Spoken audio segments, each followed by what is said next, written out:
She had been promised a church prison. This mattered. Under canon law, a woman accused of heresy was entitled to be held in an ecclesiastical facility, guarded by women, protected from the violence that military captivity inevitably brought.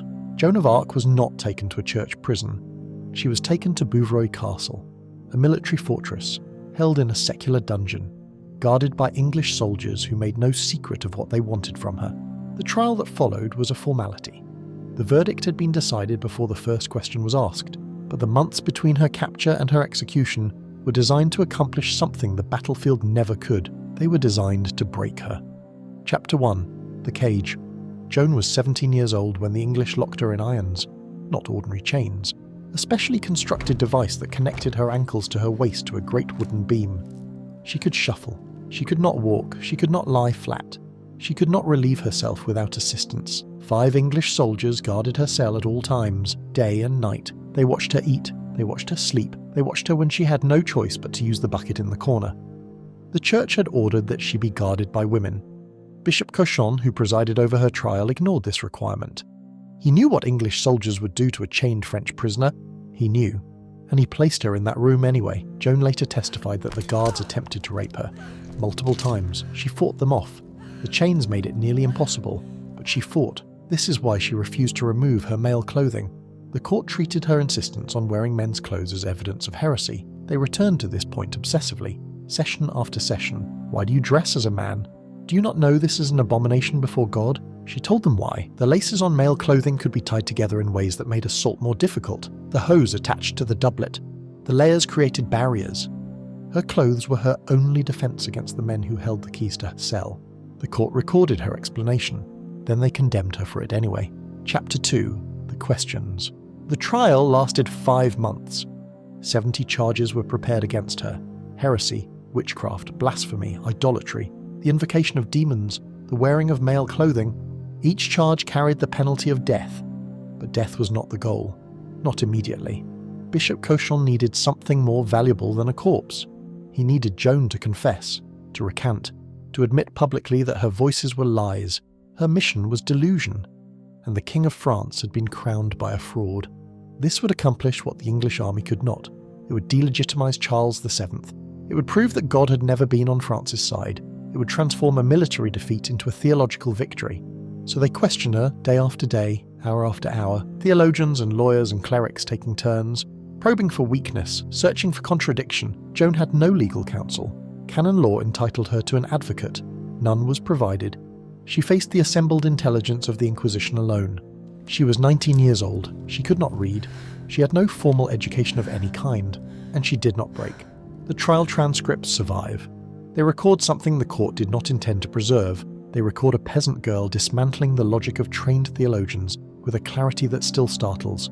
They asked if she knew she was in God's grace. This was a trap.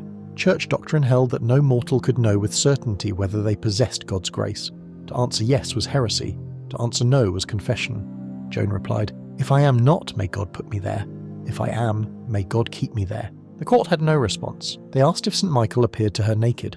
She answered, "Do you think God cannot afford to clothe him?" They asked why her standard was carried into Reims Cathedral at the coronation. She answered, it had shared in the labour. It was right that it share in the honour. Question after question. Trap after trap. She navigated them with an intelligence that should have been impossible, given her background, her circumstances, her isolation. But intelligence would not save her. Chapter 3. The Illness. In April, Joan fell gravely ill. The conditions of her imprisonment had done what the interrogation could not. Months in chains, inadequate food, no fresh air, the constant stress of assault and intimidation. Her body began to fail. The English panicked. Not from compassion, from logistics. If Joan died in prison, she died a martyr. The church would have no confession. The English would have no propaganda victory. Charles VII would retain his divine legitimacy. She had to live long enough to burn. The Earl of Warwick sent physicians to her cell. He gave explicit instructions. Heal her. The King of England has paid good money for her. She must not die except at the stake. The physicians treated her. She recovered. They nursed her back to health so they could kill her properly. Chapter 4. The Abjuration. On May 24th, 1431, Joan was taken to the cemetery of Saint-Ouen. A platform had been constructed. Dignitaries assembled. The executioner waited with his cart, ready to transport her to the stake the moment sentence was pronounced. Bishop Cochon read the charges. He delivered a sermon on the wickedness of heresy. He presented Joan with a document of abjuration and demanded that she sign. Joan could not read. She did not know what the document contained. Some witnesses later testified that the document she signed was short, a few lines, a simple admission of error. The document that was later entered into the official record was entirely different, pages long, a comprehensive confession to witchcraft, fraud, and demonic possession. A complete repudiation of everything she had ever claimed. Joan signed with a circle. She did not know how to write her name. In exchange for her signature, her sentence was commuted from death to life imprisonment. She was returned to her cell, the same soldiers, the same chains. Within days, the guards had stolen her women's clothing. She had nothing to wear but the male garment she had abjured. When the court returned on May 28th, she was dressed as a man. This was the trap. This was always the trap. The abjuration had been designed to fail.